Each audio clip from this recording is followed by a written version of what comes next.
Okay, well, recording. We're back on again with dragons. Yes, welcome back to Mythical Monster Investigations, and continuing with our previous episode of dragons, where we were specifically looking at European dragons. We'll be going into episode 8, where we're going to be taking a look at possibly and arguably the most famous European dragon story, St. George and the Dragon. Now, St. George and the Dragon is a very interesting story. As some people know, mostly in England, probably not so much in America, because we don't know much about anybody but Americans over here, is St. George, of course, is the patron saint of England and Georgia. That is Georgia the country, not Georgia the state, because there is another one. Now, that now the story of St. George is one that many stories are based on. Most people know it in some capacity or the other. There's statues of St. George. There's stained glass portraits of St. George on cathedrals. St. George has been represented in movies. So, in some form or fashion, people have probably seen or at least heard of the image or the legend of St. George. However, few actually know the true story or the actual myth that goes behind St. George. And since we're taking a deep dive into this particular one, I'm actually going to go through the myth real quick. It's a short story, but I think it's best to understand it. Before I do that, and we have to listen to me talk for quite a while, do you guys have anything you want to add real quick into this? Zed, I think you had something. Oh, right.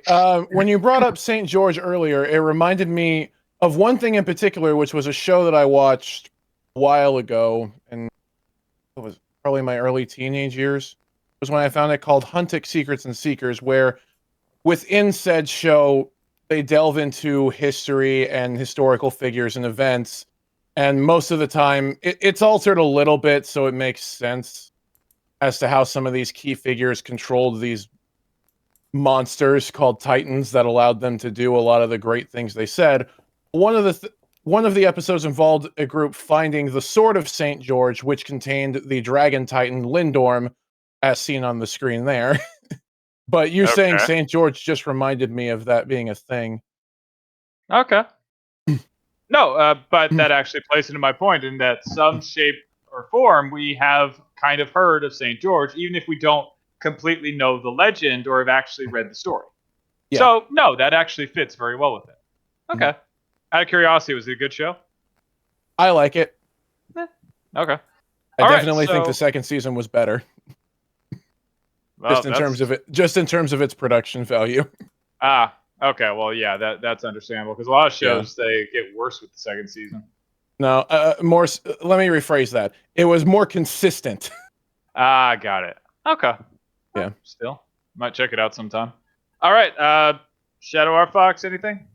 Not for St. George. Not so much for her. I've heard the story, but I've never seen, not like Zed, seen any media associated with St. George that, other than like hearing him in like a show or passing like that, nothing major that stands out in my head. Gotcha. But again, same thing is that you've heard it at least passing. It's Yes. like it's always in the background, kind of. Yes. Well, I mean, it's the classic Knight Slays a Dragon. Yes, it is. Which, well, let's see how classic that really is with its original tale. So, in the original story of St. George, there was a town which had a small lake containing a plague bearing dragon. The dragon living within the lake poisoned the countryside. In order to appease the dragon, the people of Selene would feed the dragon 2 sheep every day. When the townspeople ran out of sheep to appease the dragon, they began to feed it their children. The children were selected at random through lottery. This was the Oh, norm until the lot fell on the king's daughter. Because, once royalty gets involved, then they need to pay attention.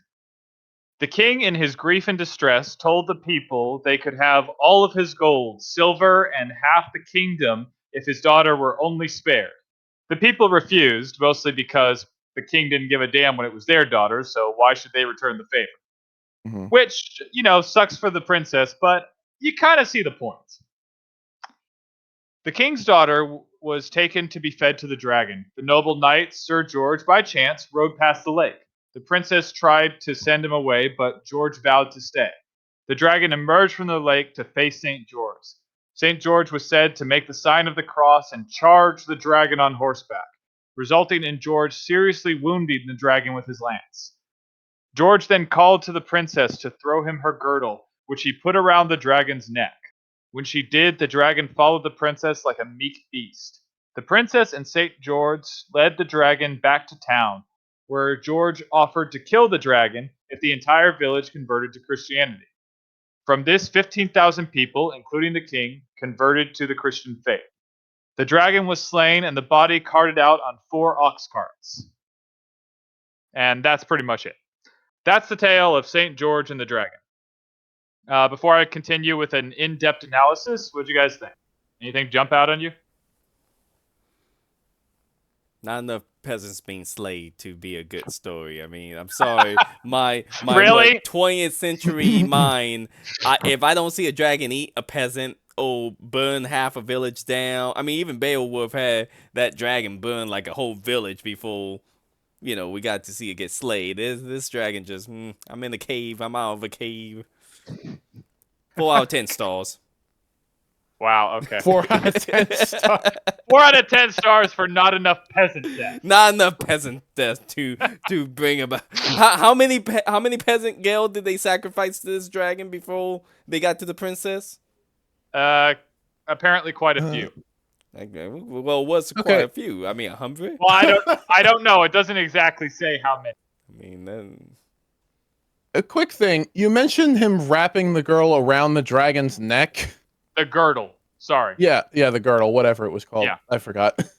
Yes. In order to get it to listen. I just noticed on the picture of the one I had showed you from the show, there is something wrapped around his neck. Oh, okay. Well, yeah, that probably played into it. Oh, yeah, shoot. Let me see if I can get that back up real fast. You're right. Did they bring that up in the show? No, they never brought up the actual myth of St. George. It was in passing, and then this became one of the main... That looked like a girdle around his neck. Yeah. I'm not gonna lie, I thought it was a tie. No, that's... Yeah. Because this is one of the Titans one of the main characters uses, and that's kind of just it. He uses it for a majority of the show, but in the first bit when he gets it, it's just in passing. It was in the sword of St. George. Huh. Okay. So I guess within that world, he didn't kill the dragon. More so, he just controlled it. On a side note, the sword of St. George is supposed to be called Ascalon. Okay. I don't think they ever called it by a name, but... It doesn't matter. That's just a tidbit. Yeah. Okay, so... Yeah, interesting tidbits along. So this story has been studied by plenty of scholars, plenty of medieval scholars, plenty of 4th century scholars. A lot of people have looked into this myth. Now, the main theory about what exactly this is that it's a Christian folktale to promote the faith, which is not unreasonable considering the time period. Like I mentioned in the last video, a lot of people started using dragons as the ultimate evil in stories. Dragons were the all-powerful monster that the heroic knight had to defeat. So it's not unreasonable that this is basically a Christian folktale to say, the power of Christianity will triumph all. However, there are some interesting things about it. For one thing, a majority of scholars agree that the man himself was real. They do believe that St. George was a real person. And they believe in particular that he was a 4th century Christian martyr who died for his faith. Now, little is known and unfortunately less is verified about this, but he is thought to be born in Cappadocia, the Cappadocia region of Turkey. Well, of modern day Turkey. He was said to be born to a noble Christian family, and he also was supposed to have followed in his father's footsteps, which basically meant he became a soldier. And according to the time frame, he became a soldier under the Emperor Diocletian, which I think I pronounced that right. Diocletian? Yeah. Sure. Diocletian. So basically, he would have been a 4th century Roman knight. Now, again, the theory is that this is the exaggerated tale of a noble knight who was martyred for his refusal to carry out the emperor's orders to persecute Christians. Let me try that again. To persecute Christians. So basically, Emperor Dionysius said that he had to kill and persecute Christians. St. George refused, and he was martyred for it. That's a good chance about what may have happened. So it is possible and very plausible that the story is just to promote a triumphant knight. However, if we do assume that it possibly was true, that it could have been inspired by real events, which I'm going to go into why this one is a good candidate for being inspired by true events. How would it have come to be? So the earliest mention of this myth is actually an 11th century Georgia text. Georgia, the country, which again, the patron saint, like England, is St. George. Now, in that, they claim that the region called Selene would have been somewhere in modern day Libya or the upper part of Africa. Now, this is where things get a little funny, because if we look at the description of the dragon, we get something different from the illustrations. Now, the illustrations of the dragon depict a very typical European dragon. You've got either 6 or 2 limbs with wide wings, it's snarling, it's on land, it's breathing fire. It's a very typical image of a European dragon. Now, while that is the image, if you actually read the story, which I just read, the narrative is a little different. The narrative, for instance, claims it dwells in a lake, not the best for fire. And in the fight with St. George, it never suggests that it flies. There's no mention that the dragon was flying. In fact, it's pretty clear the dragon did not fly, since George was able to ram it with a lance. It also says that it's plague-bearing and does not breathe fire. So it delivers plague, not fire, which is common with dragons. They actually very rarely ever breathe fire. So what does all this give us? It gives us a large, wingless, water-dwelling reptilian creature. Now, I don't know about you guys, but to me, that sounds like either a gator or a crocodile. And the reasons I think it could be a crocodile and why it makes sense is a couple of reasons. One is, like we talked about last time, is King Richard's dragon, where King Richard I brought from the Holy Land a crocodile that basically escaped from the Tower of London. Everybody thought it was a dragon. Second of all, the Nile crocodile, which is the largest reptilian predator currently in existence, does look a lot. You could mistake it for a dragon. Crocodiles use ambush tactics, and the males are very territorial. Crocodiles also have thick skin, which would be very hard to penetrate by common farmers' tools. And they can go long periods without food, and crocodiles have a lifespan of about 70 years, and they typically stay in the water. Now, 70 years in a time where people would live to maybe 40 or 50 years old, I mean, that's a pretty long creature. Now, the disputes about this thing not being a crocodile come from, well, one thing, crocodiles aren't actually native to the upper part of Africa, which is fair. Now, while there could just be a wrong location, it is also possible that it was still a crocodile, because crocodiles have been found living in strange places on the southern edge of the African desert, including caves, burrows, wetlands, even under some rocks. How they got there is hard to say, but they managed, and they've survived in desert conditions. So it's not impossible that a crocodile could have gotten into the lake. So what do you guys think about that so far? Does it sound like it could be a crocodile? Well, the fact that how St. George tackled it is by closing his mouth with a girdle, which is Yeah, it's not. You can keep a crocodile's mouth closed by hugging it. So Yeah. yeah, that would make sense.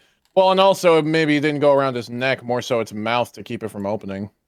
Yes. If that part of the story is true, which Yeah. So yeah. a crocodile seems like it's actually a pretty good bet, right? Yeah. Yeah, exactly. So does that mean that St. George was the first Steve Irwin? He's the crocodile Damn. hunter. Maybe. That's actually a good question. Okay, so See, furthermore, Zed, I personally think he was the first Batman. really? For those on the podcast, I just put a picture of Killer Croc.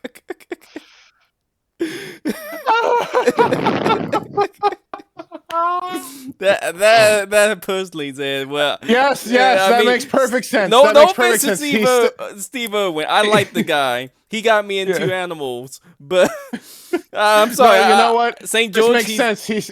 This makes sense. He stabbed it with the bat spear. You know what? You're right. That was you. Alchemist, you said he make a symbol of a cross.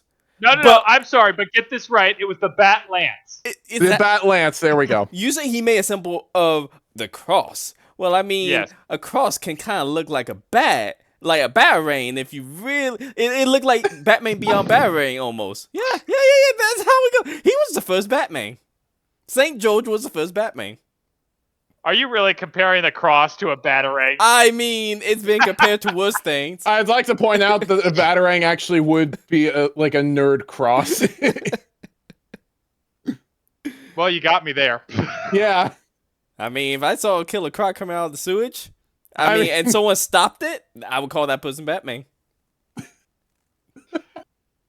And what's worse is the crocodile did come out of the equivalent of their sewage to come at them. Actually, yeah, it did. Actually, yeah. Which is like Killer Croc.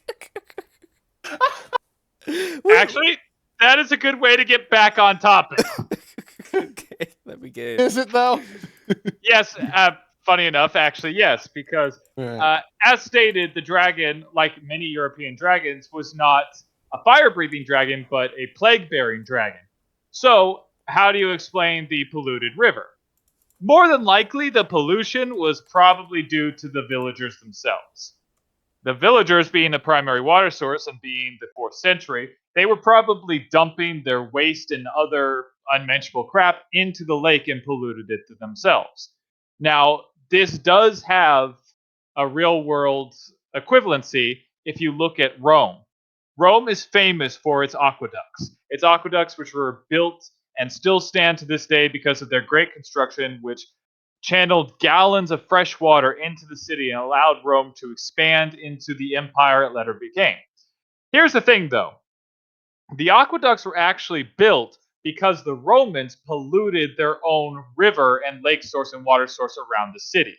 Because they were dumping so much sewage and waste and trash into it, the water became completely undrinkable, and they had to build the aqueducts to get fresh water in because, it was easier than actually in cleaning any way up their own water. Yes, it was easier than being environmentally sound or trying to. So instead of building instead of making a water filter, it was easier to build that. Yes, 100%. That makes sense.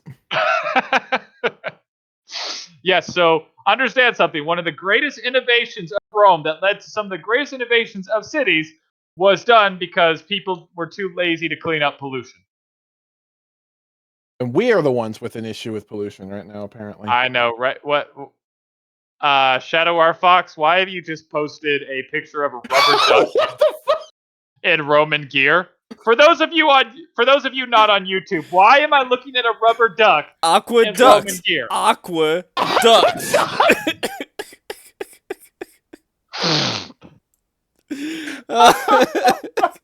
Zed gets it. I get it. Believe it or not, that was not the most ridiculous picture. That was the least ridiculous. I had to stop from posting some of the pictures Google gave me when I said Aqueducts Rome. It gave me some very phenomenal pictures. Wait, now I have to Google it myself. I'm not good. I Really? recommend What to is anyone that? Google aqueducts Rome and just see some of the crazy crap it gets you. All right, images. Oh god. The best one I saw was a actual duck in like centurion armor. I'm just like, what? Oh yeah, Why? I see that. I see that one. What? Oh, Why? that's a duck in Sparta gear. Is this what our culture has become? Is Yes. this what? Is this the best our century can offer? Yes. Aqueducts. Yes, it is. Rome gave us aqueducts. We made a better version of it that can go into every household. It's not even aqueduct. It's. Your argument for that's invalid, by the way. Duct tape is not duct tape either. It's duct tape. I'm And aware. people will still say duct tape. I'm aware, but that doesn't make it right. And Look, it's gone. I had to fight the urge not to put DuckTales in there. thank you. I appreciate it. Uh, Oh god. Okay, so how do I even continue from there? I don't know. Scrooge McDuck probably fought a dragon, so we can segue that way back into the. No. you know, he probably did. Back on track for more reasons why a crocodile makes sense is actually the size of the dragon. In the story, in the tale that I just read, I mentioned that this dragon was carried off by 4 ox carts. Now, at the time, an ox cart, based on 4th century examples that we have, was roughly 5 or 6 feet long, which means take up 4 of them, do basic math, which would be very complicated for a lot of people nowadays. So I will tell you, it's about 24 feet long, 20 to 24 feet long. So that means that this crocodile would have been 20, 24 feet long, which seems really big for a crocodile. But believe it or not, we have an example of this, a real life example in the crocodile Lolong. Lolong was recorded at 20 feet and 3 inches long. It remains the largest crocodile ever to be measured and kept in captivity. So, it is possible that a crocodile could have even gotten more massive. Because crocodiles and alligators, like a lot of reptiles, their size depends on what they eat. So, if they were actually given a fairly steady diet of rather large creatures, they could get very big. So 24 feet or even 20 feet is not unheard of for a crocodile. And back then, especially in Libya, where crocodiles are not native and where they actually haven't seen a crocodile before, it is very possible that they could have mistaken this for a very large dragon. I mean, a 24-foot dragon to a peasant would be terrifying. I mean, hell, a 24-foot dragon nowadays is terrifying. Crocodile. Yeah, I said dragon, didn't I? Yeah. A 24-foot crocodile nowadays is terrifying. So back then, definitely. If I saw a terrifying. 24-foot dragon, I would be terrified and then amazed at the same time. Yeah, I think all of us would be. And another thing is it's mentioned that, as you guys mentioned, leashed by the princess's girdle. Which, yeah, the jaw muscles of a crocodile and alligator, while their closing jaw muscles are strong enough to crack and break bone, their opening jaw muscles are actually very weak. You can hold a crocodile or an alligator's mouth closed. So a piece of cloth, a girdle, would be very capable of holding the crocodile's mouth closed. And while it would be difficult for farmers' tools to pierce a I keep saying dragon now. I'm stuck on it. Man, your aqueducts thing screwed me up. That's all that's in my mind right now. While farmers' tools actually would have a lot of trouble piercing a crocodile's skin, St. George, or the Knight George, would have been armed with military gear, which means he would have had a military lance spear. And on horseback, he could definitely build up enough speed with a superior weapon to pierce the crocodile's skin. And definitely at least injure him. So, based on all that, what I think more than likely actually happened is that there was a small town called Saline, which was in modern-day Libya, and somehow a crocodile got into the lake. Who knows how? Maybe a exotic merchant was bringing one in and one got lost. Maybe someone was keeping a pet. Who knows? Maybe the king had an exotic pet like King Richard and it got out and got into the lake. And farmers and peasants at the time, having never seen a crocodile, would, as the European fashion goes, call it a dragon. Or perhaps St. George would later call it a dragon. To them, it might have just been a monster. But it was one that they would have probably tried to kill at first, but weak farming tools wouldn't have been able to kill it. And honestly, swords from a normal person might not have been able to cut its hide either, especially if they're going for the back. And considering how wicked fast crocodiles can be, especially in the water and when it comes to their bites, it could have been very difficult to try to actually kill this thing. So perhaps they did start feeding it their cattle in order to appease it. You know, if they needed to get water from their water source, it being the only lake, they would have had to distract the crocodile somehow. And you give crocodile food, it will typically leave you alone for a while. So they could have fed it something, grabbed the water they need, and gotten out there. And that might be where some of the myths of it feeding livestock came on. Now, hopefully, they didn't actually result to feeding their daughters, especially not the princess, because I doubt that would have happened. More than likely, I think what would have happened is the princess, or perhaps just a young girl, got too close to the lake. The crocodile came out to chase her, and St. George happened to be coming by. He saw it as a good and noble knight. He went after to save the girl, managed to either injure or kill the crocodile, left, and people would have asked him how he managed to kill the monster that they have not been able to. Being a very devoted Christian knight, which he would have been, considering he was in fact martyred, he would have told them through the power of Christ, which they very well could have converted after seeing the strength of it and being freed from the monster. Now, I think that is, and then St. George would probably have been the one to recount the tale and call it a dragon. I think if this story did happen, that's more than probably what happens. What do you think? I'm still leaning back to he's Batman. He's Christian Batman. If that's the case, who's Catholic Batman? I mean, well, technically in this time period, wouldn't he have been Catholic? Okay, well, okay, there. He technically would have been Catholic Batman. So we're not calling him Catholic Batman. He wore red, for heaven's sake. Batman's worn red before. Oh, yeah, he has. Well, here he's a picture in white. Batman definitely... Oh, wait, he did. No, he has worn white before, too. He's not Batman. Okay, so Shadow R. Fox's takeaway from this is that he's Catholic Batman. By chance, Zed, do you have a better takeaway from it? I mean... Did you just put a...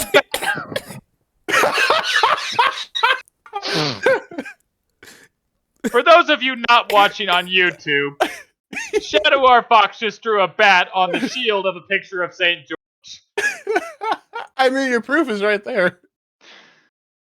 Zed, do you have something else to add?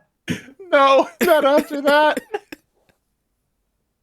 I mean, the only thing else I could add is the Pokemon pick for what's close to a crocodile. Yeah, let's go with that. What is your Pokemon pick that's close? Let's play Who's That Favorite Monster Pokemon. Anything to get away from Batman. Yes, that's fair enough. What I have picked to represent the dragon that St. George slayed was Fracture, because that was the closest dragon I could find to an alligator. Or a crocodile. I'm aware that there are other crocodile and alligator Pokemon that are actual crocodiles and alligators, but Fracture is the closest dragon to one. Okay. I mean, I could see it. Yes. Now, the other various crocodiles and alligators involve things like Sandile, Crocodile, Crocorock, that line, as well as the starter Pokemon that everyone's familiar with for alligator. No, I forgot that one. They actually Oh, is kind that of look one? like the gator designs of what was that show on Cartoon Network with the ducks, Duck Pond, where the ducks befriended the gator. Oh, There was a Cartoon Network show like about ducks and a friendly gator or something. For the life of me, I don't remember. It's like I don't know that one. Yeah, no, that one's drawing a blank on me. there was some. Oh well, if I think about it, I'll let you guys. But okay, so yeah, well, definitely a lot of gator type Pokemon, but Gator Dragon. So yeah, again, But again, Fracture was those the are for closest me. dragon I could find. Okay, that works. Works. But sorry, go ahead. Well, no, I was gonna say, to be fair to the Krokorok, it does learn Outrage, which is a dragon type move. So I think they was trying to go for a dragon representation a little bit with his final form, the red one for people looking. By the way, I now remember the show was called Sitting Ducks. Never would have remembered and that. you got I and never you heard of it. You joke around with my aqueducts. Yes, I do. Oh, I'm never going to go over that. So, okay, Shadow R Fox, I'm afraid to ask it, but besides Catholic Batman, do you have any opinion on the possible explanation of St. George? Or my take on it? Well, with like another thing that could happen realistically to explain it, besides it could be crocodile or alligator. Yeah, like I said, because again, the mainstream theory is that this was just a Christian folktale to spur on. But I have to say, for a Christian folktale, there are a lot of instances that sound very realistic, which is why I think it is possible that he could have thought something. I think that a crocodile makes the most sense, but what do you think? Do you think it could have been something else? It's not unheard of, because if I'm not mistaken, during the First Punic War, wasn't there a Roman who fought a dragon, apparently, when he invaded Carthage? And that's close to that region, so... Well, relatively speaking. I think so. I'm not gonna lie. When I study the Punic Wars, I tend to study the battle tactics of Scipio, Hannibal, and all of them. So I have to admit I don't know a lot. I haven't looked greatly into the Roman fighting the dragon. Attilius Regulus, when encamped near the Bagiratis River in Africa, fought a stubborn single serpent extraordinary size, which had it lair in the region. So, and they describe it as a straight up serpent. Okay, well, I mean, hell, it could have been a giant python for all we know. Yeah, and that's what a lot of people think it is. So, but since this one actually had legs. Okay, I mean, monitor lizard. I mean, there are things it could be. I'll have to look. That sounds interesting, but that'll be a better touch when we look into African dragons in a later episode. So remind me of that so we can look in that, because that would be great for African dragons, I think. Yes? Oh, yeah. Yeah. Okay. So with that, then, that kind of wraps up the European dragons. And that was cool. Yeah, that was the image of it. Okay, yeah, definitely have to look at that later on. But that wraps up our European dragons. So I hope that you can see how kind of European dragons, not all the stories could have possibly been just dragons representing evil. There might be some in there that were actually based off real creatures or real encounters with different monsters, or perhaps even variously evil people. Who knows for sure, but the point is, take a closer look. There might be more to it than you think. And with that, we're now going to, I'm going to regret this so much, jump across the pond to take a look at American Dragons. Oh yeah, I love that show. Yeah, there we go. Yeah, me and Zed, we like this show. There we go. Yeah, the image you had ready right away. Oh. Yes, we will not be talking about the popular Disney show. And by popular, I mean great first season, second season. What the hell were you guys I thinking? don't know why they switched it to a more Eastern dragon look. It's I know. In all fairness, like the first season look was great. I don't know why they changed. Like, was it just a drop in animation budgets? I think it was animation. It was probably a drop in animation budget. They probably had to get like different people or a different studio or something. It would Yeah, probably easier to animate a more snake-like dragon than a Yeah, that too. that was skinnier compared to the American dragon, which looked more like a Western European dragon in terms yeah. of appearance. I'm going with lazy artists. Yes, I'm allowed to say that. But yeah, so unfortunately, we will not be discussing dragons. We'll be discussing actual dragons of the Americas. Which, by the way, I could have said that just to screw up this thing, but I let you guys have the pun, so you're welcome. Well, If you didn't say it, one of us would have. I would have found it even worse. It would have been Witch Train all over again, and we know how that goes. Oh boy. Okay, yeah, so maybe it was better off that way. Yeah. Okay.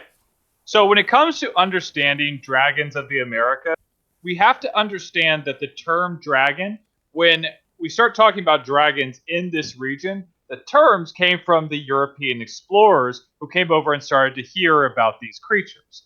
When they heard about these things, they labeled them dragons because essentially, remember at this time, especially during exploration times, dragon was pretty much already embedded in European culture as anything evil, anything monstrous, or anything even remotely reptilian, especially snake like, was denoted as a dragon.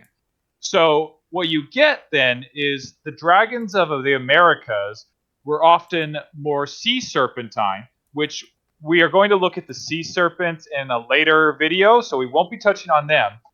But the ones that we will look at are the vast majority of snake like deities. Snake like deities were very important in the Americas. There are quite a few of them, and a lot of them overlap with Aztec, Mayan, and various other tribes whose names I'm not even going to try to pronounce. Now, because they tend to overlap from tribe to tribe, that means that we get this strange hodgepodge of snake deities that seem similar but with slightly different powers, and yet very confusing names altogether. And we're going to look at some of the more popular examples of these. One is the horned serpent. Now, these are especially popular in Lakota mythologies and other tribes, which basically the horned serpent is a deity that could control the water, the rain, the sky, thunder, lightning, earth, and sometimes was even a greater god. And it often was depicted as a snake with horns. Now, the horns could vary. Sometimes they went from full on antlers to simple devil horns.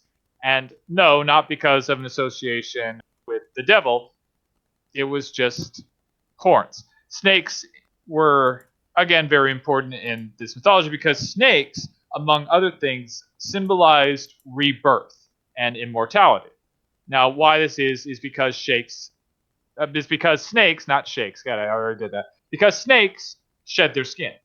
So to them, it almost looked like it was getting rid of its old self and becoming brand new. And that's why you see the image of the snake gripping its old tail. That's where it comes from.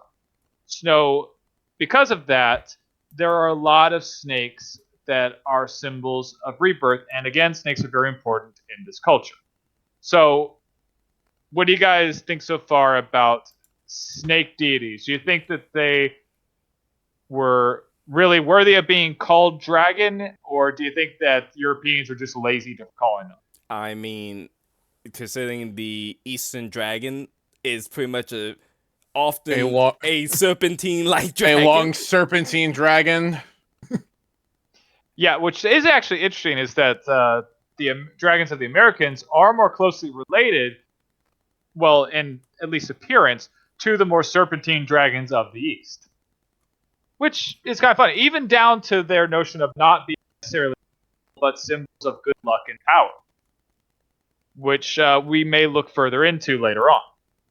But yeah, so besides the horned serpents, we also have feathered serpents. Now, the feathered serpents are extremely important in this, and I'm sorry, I got misplaced. Okay, so there are a lot of different serpents in it. Feathered serpents are the most important, but the other ones are, for instance, I'm going to butcher this, the Exequatl, which is a fire deity creation serpent, which also appears in a lot of stone architecture in various Aztec and Mayan regions.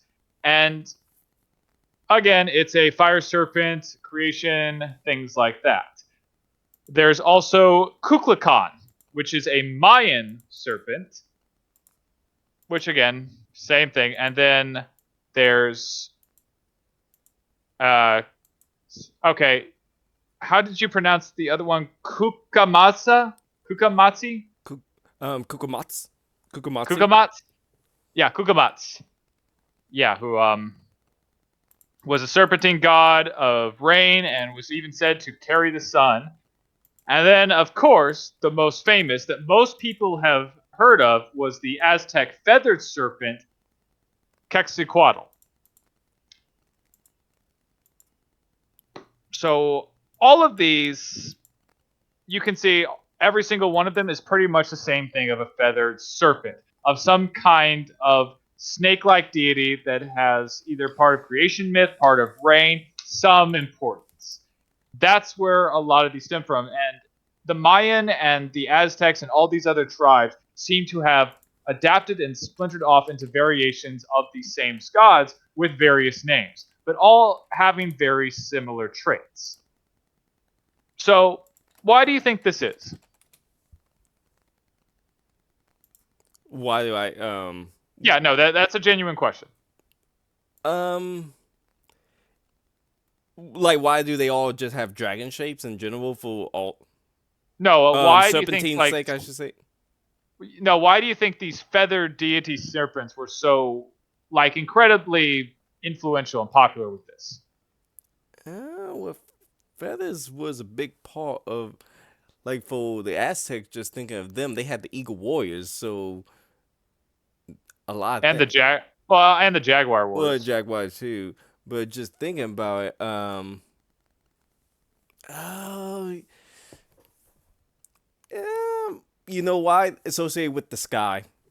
Snakes are associated with rebirth and essentially immortality because of that. And then the only way you can make them even more heavenly is to make them associated with the sky itself. Which would be feathers. Yes. Actually, I think that's a very good explanation because it's very possible that the feathers were being symbolizing flight were something they added on to it to make them more important. Because the earliest image that we really have of these feathered serpents comes in about the 1st century BC, which appeared in a large temple. Now, what is interesting is that the earliest images we have of these feather serpents, of Quetzalcoatl, and all of these others, is they'll have where it appears to actually be the deity of the man with the serpent behind the man. And later on, it eventually morphed where the man was inside the serpent, or had the serpent around his face, which is very popular, and you'll see all over. Now, why do you think it would have evolved into this? Do you think that this was just a headdress that people started wearing, or do you think they're trying to symbolize that maybe the god and the feathered snake won, or even that their gods could somehow take human form? Oh, see, I would think that big snake just finally ate a guy. Well, I mean, that's possible. If too, I saw a though. snake that big and the guy's head was still sticking out, my first thought would be like, I gotta make a statue of that. Yeah, you know what? That's fair. Because cameras didn't exist back then, so statues would have been the closest medium other than painting. I mean, you've got a point. That's I mean, So, what we're seeing right now, that's the first Like, if you can't see it because it's probably faded, but there's probably a hashtag awesome underneath it. I doubt highly hashtag or awesome were around at this point in time. It probably said Quetzalcoatl be praised. Why am I helping with this? I don't know. That was you. That was all you. Yep.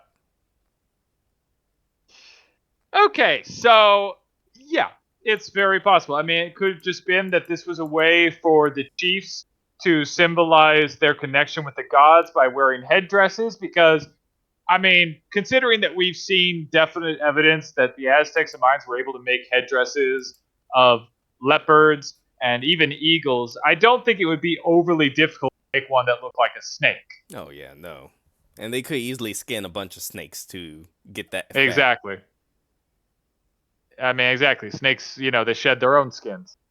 Which, who knows, shedding of the skin. I mean, it might have been a representation of, as we stated, snakes being a symbol of rebirth because they shed their skin.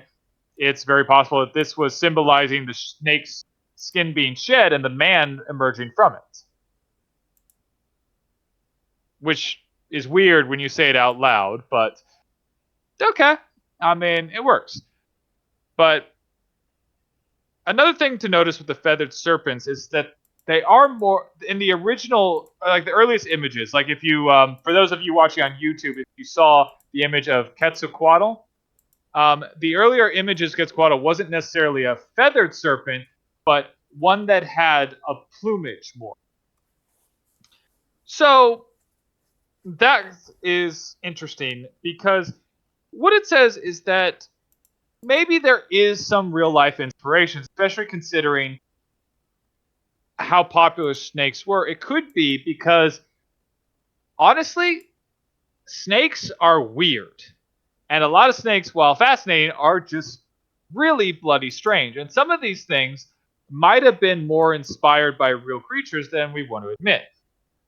For instance, one that might have been a big inspiration would be the horned viper, which, for those of you watching on YouTube, the horned viper is exactly what it sounds like. It is a snake that has two horns on its head, which actually corresponds with a lot of the images on rock wall. A lot of the images the Aztecs and the Logan tribe had of horned serpents. Now, of course, this thing is a lot smaller, but honestly, they never actually tell how big the serpent is.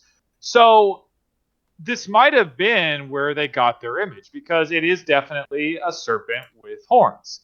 Another good example of this is the spider-tailed horned viper, which is an absolutely fearsome-looking snake with a very crazy tail, which, I'm not gonna lie, as a person who is not a snake person, if I saw the spider-tailed horned viper staring at me, I would be a bit freaked out, and I do think it is poisonous.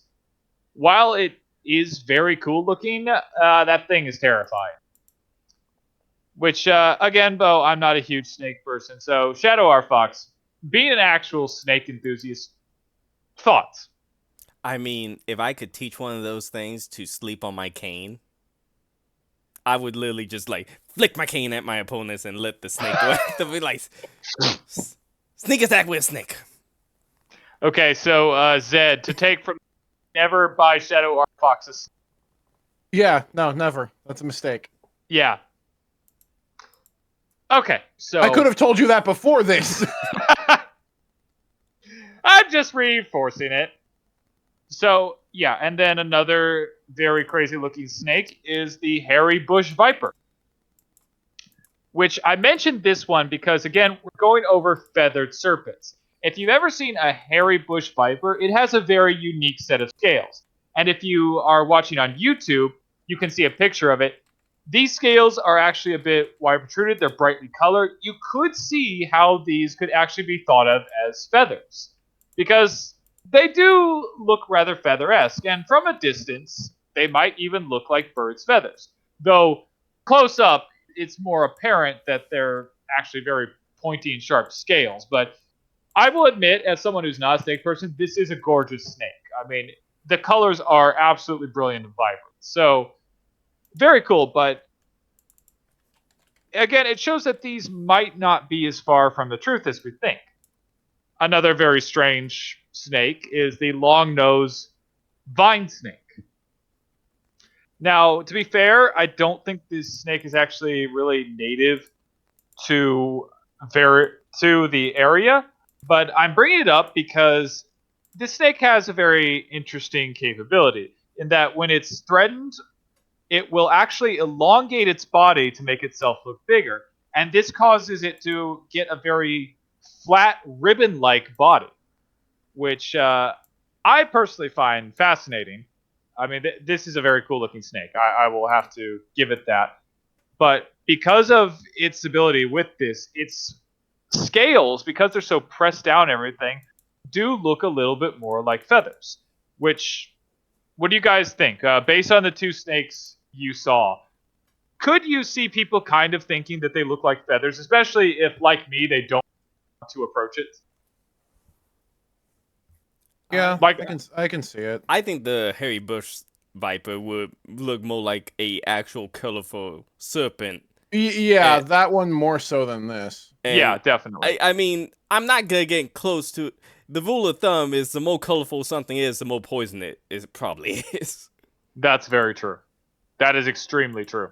So I see that. I'm not gonna think, I wonder if those are actually feathers. Let me get close enough to feel. I'm going to think that thing is super poisonous and it's going to kill me just by looking at me the wrong way. That's also probably true. Which is probably where the basilisk came from. Probably. I mean, yeah. Although, to be fair, the original basilisk looked more like a rooster, Yeah. which we're going to have to go into that one day. Like, I don't really know what to think of that thing. But anyway, so the reason I bring up, though, the long-nosed vine snake is to give you an idea of this compression with the final snake, which I find very interesting, the flying snake, which, well, as its name suggests, it doesn't actually fly. It doesn't have wings. It doesn't sprout. What it does, though, is that it can actually glide from tree to tree. Just like the long-nosed vine snake, it actually compresses its body and stretches outward, almost creating a very small glider effect. So when it jumps from tree to tree, it can actually glide down, letting its flatter body kind of act as a cushion for the air to allow it to glide down safely to trees. So essentially, you do have snakes flying through the air, though for very short times. So, with the importance of snakes, is it possible with all these different variations, with these different colors, you could see them kind of creating a mythology around it to become all these different variations of snakes and these variations of strange and bizarre monsters, which later turned into deities because to them, these things were sacred. And considering all the different ones, you can kind of see how they could come around with very colorful and imaginative viewpoints of these so-called dragons when they were really depicting overly large representations of a very colorful and wild animal. Possibly. Mm, possibly. I'm And wondering what's. Well, I mean, just me thinking, and because a lot of coaches do see snakes, and for example, Africa, their dragons are wildly strange, and they have a oh lot of yeah, snakes. So, but then again, just thinking about Aztecs and Mayans and that whole region of America, it, I mean, there would be a lot of snakes there. So I don't know. I don't know what would make them. I haven't really. Aztecs and Mayan and Mesoamerican cultures kind of like a very niche subject for some reason, especially over in America. So I haven't really studied that much of the mythology of the Aztecs and Mayans and stuff. Not to mention a lot of it was destroyed when Cortez got over here. So Yeah.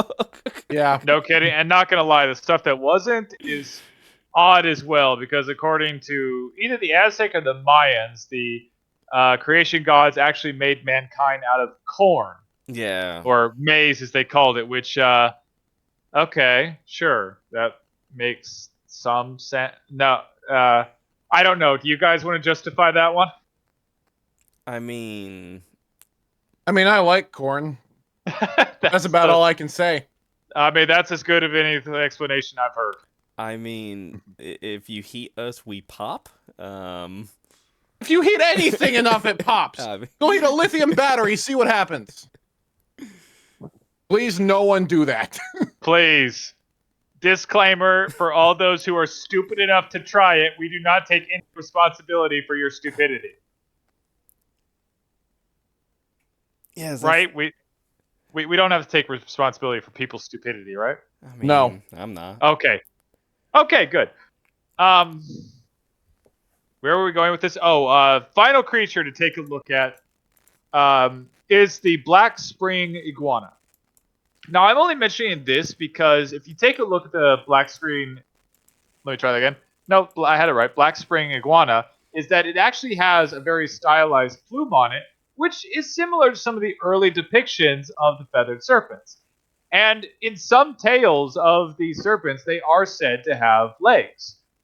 So again, these could have been depicting real creatures, but overly magnified them as gods because the Aztecs and the Mayans and these other tribes were not the first to kind of associate the powers of animals and mix them with humans to create gods. After all, we have the Egyptian gods who did something very similar, with a lot of them having Anubis and Horus and the other ones who all had heads of animals to denote and specialize various powers and attributes.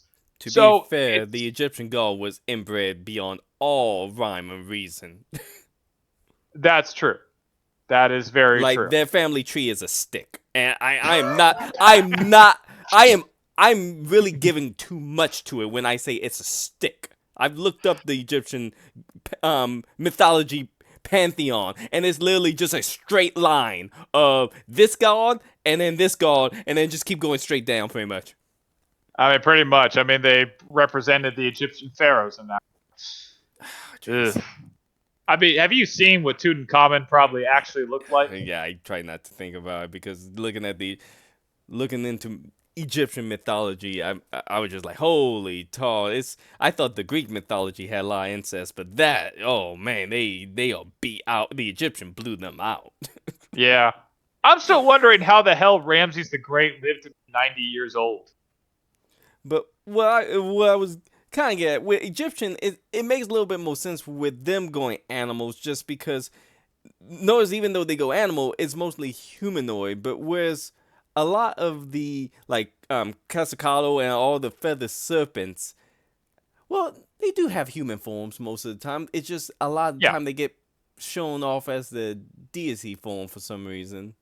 Yeah. Oddly enough, some of them actually don't have human forms, which tend to be the more chaotic versions of the various gods. But what I will say that is interesting, which this is probably a tad controversial, and I will say I haven't looked greatly into it, but I do know the great theory of the land bridge system, where people claim that others came over from the east and populated the Americas that way over a great land bridge at one time. No, I thought it was gonna be like So Pangea or something like that. Well, yeah, no. This was specifically during the Ice Age coming Oh, over. So there could be a relation with the Eastern dragons and that being luck and the more serpentine method. Perhaps it was from early ancestors coming over.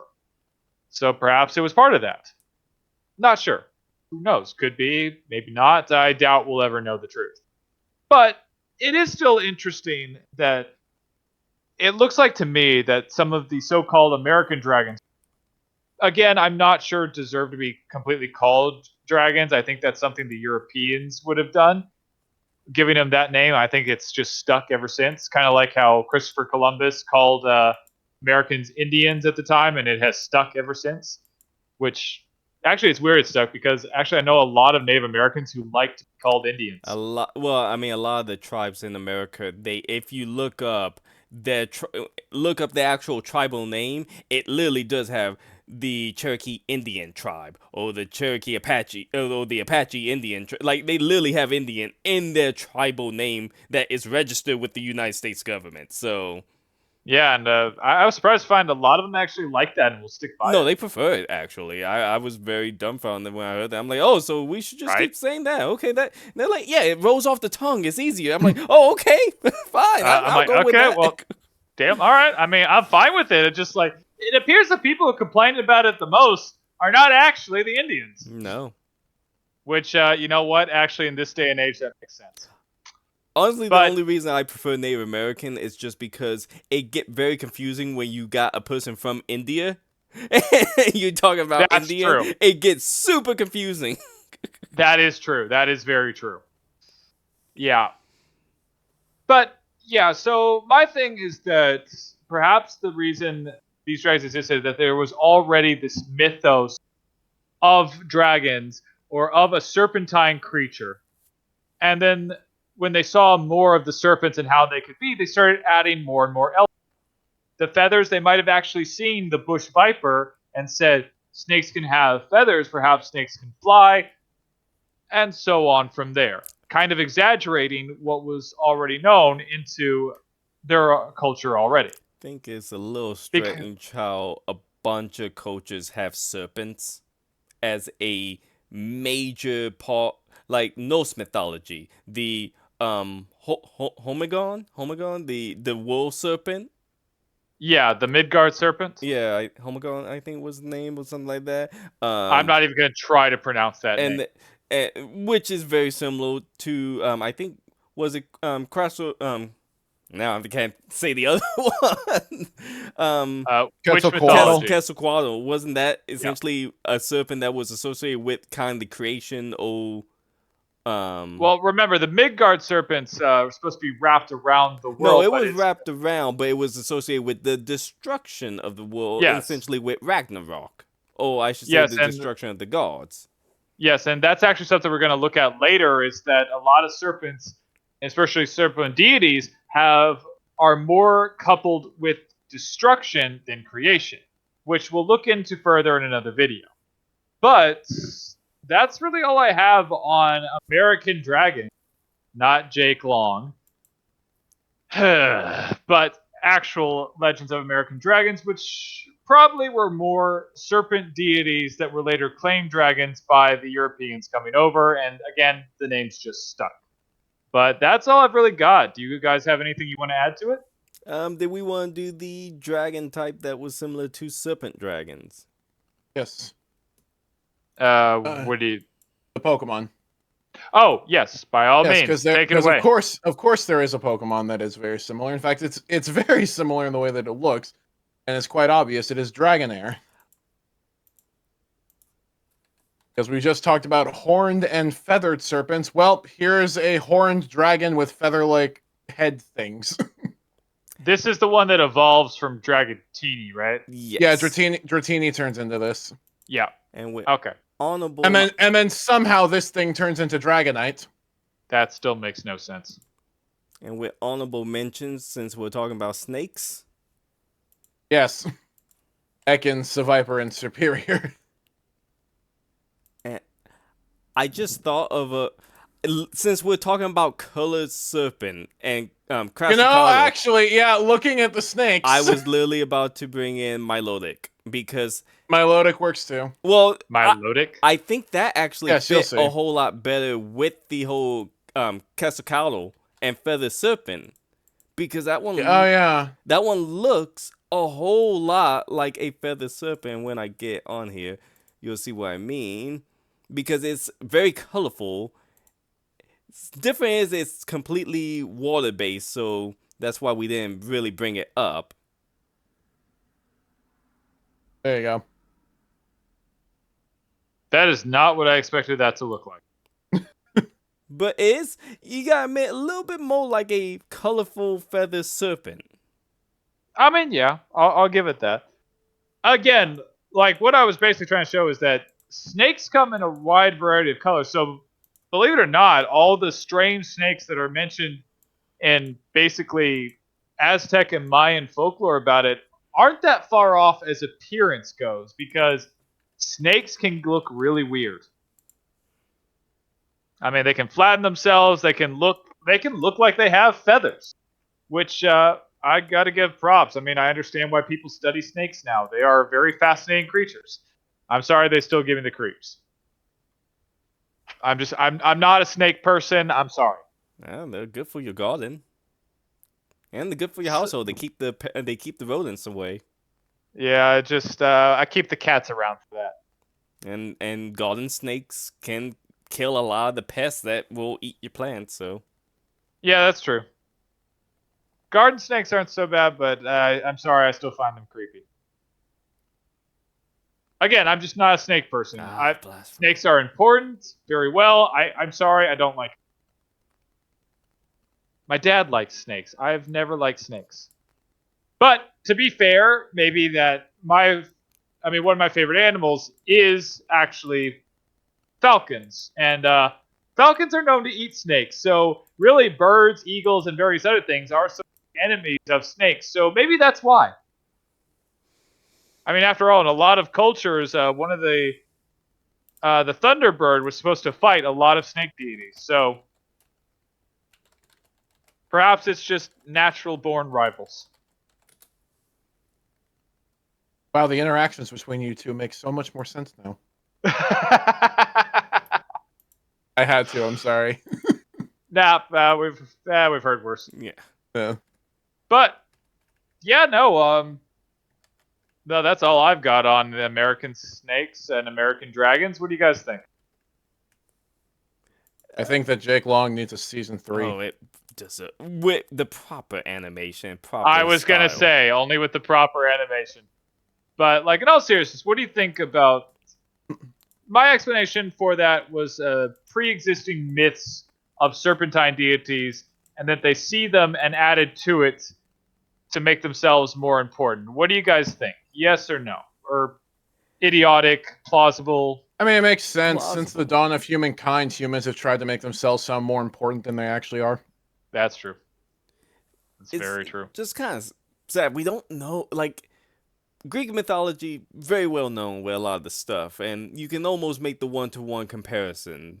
But with Mesoamerican myths, it's it's tough searching for them. I mean, other than the most common ones, like people go for Wendigos or Skinwalkers, but heaven help you if you're looking up some of the feather serpents of the Aztecs and the Mayans. You'll never.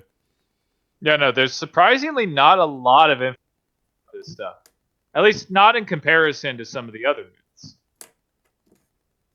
I mean, heck, if you go over if you go into a myth about Hercules or Zeus, you can find books Several and books and variations books. and translations of it.